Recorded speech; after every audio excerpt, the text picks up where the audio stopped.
एक गांव में मुन्ना लाल नाम का एक व्यक्ति रहता था। मुन्ना लाल अपने गांव का सरपंच था। उसकी 2 बेटियां थी। एक का नाम अनीता था और दूसरी का नाम संगीता था। सरपंच की बड़ी बेटी अनीता हमेशा एक कमरे में बंद रहती थी और छोटी बेटी जब भी बाहर खेलने जाती थी तो उसे गांव की लड़कियां चिढ़ाया करती थी। अरे संगीता, तेरी बड़ी बहन चुड़ैल है क्या, जो हमेशा घर में बंद रहती है? संगीता को जब गांव की लड़कियां चिढ़ाती थी तो वो गुस्से में घर जाकर अपने माता पिता से कहती थी, माँ, पिताजी, अनीता दीदी मेरे साथ क्यों नहीं खेलती? आप लोग उन्हें स्कूल भी नहीं भेजते हैं और मुझे रोजाना स्कूल जाना पड़ता है और सारे मेरा मजाक उड़ाते रहते हैं। वो पूरे दिन कमरे में बंद क्यों रहती है? गांव वाले कहते हैं कि वो एक चुड़ैल है। अनीता चुड़ैल नहीं है बेटी, तुम बाहर जाकर खेलो। अनीता की तबीयत ठीक नहीं रहती, इसलिए वो कमरे में बंद रहती है। संगीता जब चली जाती है तो मुन्ना लाल की पत्नी मुन्ना लाल से कहती है, इस तरह कब तक हम अनीता को बंद करके रखेंगे? आज नहीं तो कल लोगों को उसकी असलियत पता चल ही जाएगी। अच्छा होता कि मैं उसे पैदा ही नहीं करती। अब जो हो चुका है उसके लिए रोने का कोई फायदा नहीं। हीरानगर गांव में एक जादूगर बाबा रहते हैं, हम उनके पास जाएंगे, शायद वो कुछ कर पाए। कल मैं अनीता को उसके पास लेकर जाऊंगा। अगले दिन मुन्ना लाल अनीता को लेकर जादूगर के पास पहुंचता है। क्या समस्या है बेटा? तुमने इस लड़के के हाथ क्यों बांध रखे हैं? समस्या ये है बाबा, ये लड़की जिस चीज को छूती है वह बर्फ बनकर जम जाती है, इसलिए डर के मारे हमें इसे कमरे में बंद करके रखना पड़ता है। अगर गांव में इसने किसी इंसान को छू लिया तो वह बर्फ बन जाएगा। बेटा, मैं इसके हाथ तो ठीक नहीं कर सकता, लेकिन मैं तुम्हें एक जोड़ी दस्ताने देता हूँ। अपनी बेटी को ये दस्ताने पहना देना। इन्हें पहनने के बाद तुम्हारी बेटी घर से बाहर निकल सकती है। अनीता दस्तानों को लेकर बहुत खुश होती है, क्योंकि अब वो किसी भी चीज को अपने हाथों से पकड़ सकती थी। बेटी, अब तुम गांव में घूम सकती हो, लेकिन अपना यह राज किसी को मत बताना कि तुम जिस चीज को छुओगी वह बर्फ बन जाएगी। अगर तुम किसी को बताओगे तो हो सकता है लोग तुमसे डर कर भागे। अनीता अब अपनी छोटी बहन के साथ खेलने लगी और उसने बाजार में घूमना फिरना भी शुरू कर दिया। अगर कोई उससे दस्तानों के बारे में पूछता तो वो कह देती थी कि हाथ गंदे ना हो, इसलिए वो दस्ताने पहनती है।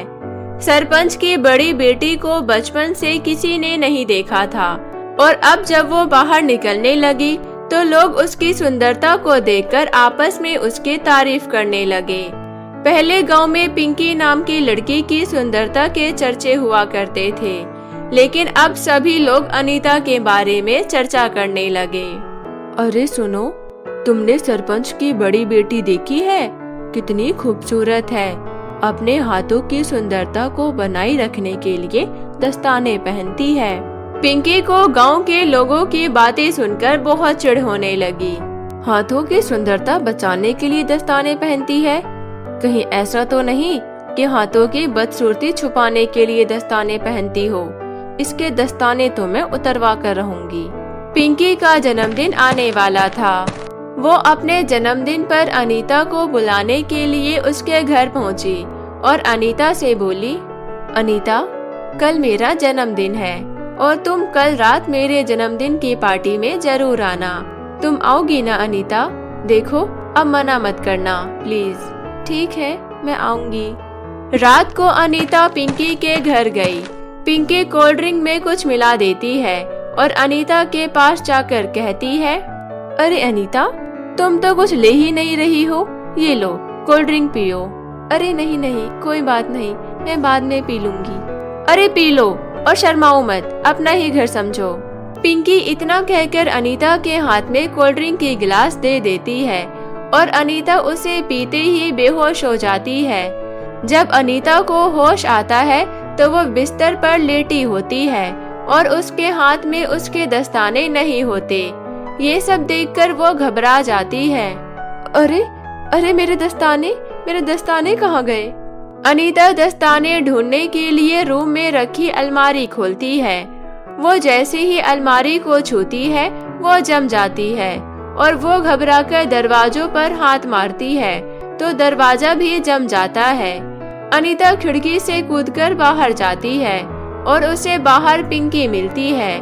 उसके हाथ में दस्ताने होते हैं और वो अनीता से कहती है, कहीं तुम इसे तो नहीं ढूंढ रही हो? हाँ हाँ, मैं इन्हें ही ढूंढ रही हूँ। मेरे दस्ताने मुझे वापस कर दो प्लीज। नहीं करूँगी। मेरे दस्ताने वापस करो प्लीज, नहीं तो मैं मुसीबत में पड़ जाऊंगी। नहीं दूंगी, तू ऐसे ही घर जा। अनीता अपने दस्ताने लेने के लिए हाथ आगे बढ़ाती है और पिंकी अपने हाथ पीछे कर लेती है। अनीता गलती से पिंकी को छू लेती है। पिंकी बर्फ बनकर जम जाती है। गांव की एक औरत ये सब देख रही थी और वो अनीता से बोली, अनीता, ये तूने क्या किया? सुनो सुनो गांव वालों, अनीता चुड़ैल है। उसने जैसे ही पिंकी को छुआ वो जम गई। अनीता को गांव वालों के डर से वहां से भागना पड़ता है। भागते भागते वो जंगल पार करके नदी के किनारे आ जाती है। वहां उसे एक लड़का दिखता है। वो लड़का जब अनीता को देखता है उसे वो बहुत पसंद आती है। वो लड़का अनीता से बोलता है, तुम चाहो तो मेरी नाव में बैठ सकती हो। ठीक है, मैं तुम्हारी नाव में बैठ जाती हूँ, लेकिन तुम मुझसे दूर रहना क्योंकि मुझे एक अजीब सी बीमारी है। तुम क्या करते हो? मेरा नाम साहिल है। मैं शहर से बर्फ लेकर आता हूँ और गांव में बेचता हूँ। तुम्हें क्या बीमारी है? मैं जिस भी चीज को छूती हूँ वो बर्फ बन जाती है। अच्छा, तो ये बात है। तुम्हें इस बीमारी को अभिशाप नहीं समझना चाहिए। वो लड़का एक बाल्टी में पानी भरता है और अनीता से पानी में उंगली डालने के लिए कहता है। अनीता जैसे ही पानी में उंगली डालती है पानी बर्फ बन जाता है। तुम चाहो तो मुझसे विवाह कर सकती हो। तुम इसी तरह बर्फ जमाना और मैं बर्फ बेचूंगा। इस तरह मेरा शहर जाने का खर्चा भी बच जाएगा। लेकिन मेरे दस्ताने तो मेरे गांव में ही रह गए हैं और मेरे माता पिता भी मेरी चिंता कर रहे होंगे। तुम चिंता मत करो, एक पत्र लिख दो, मैं वो तुम्हारे माता पिता तक पहुंचा दूंगा और तुम्हारे दस्ताने तुम्हारे गांव से वापस ले आऊंगा।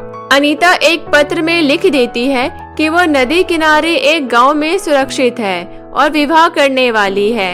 साहिल पत्र ले जाकर उसके माता पिता तक पहुंचा देता है। चलो अच्छा हुआ, बेटी सही सलामत तो है। साहिल दस्ताने लेकर अनीता के पास पहुंच जाता है। अनीता और साहिल विवाह कर लेते हैं और खुशी खुशी अपना जीवन बिताने लगते हैं।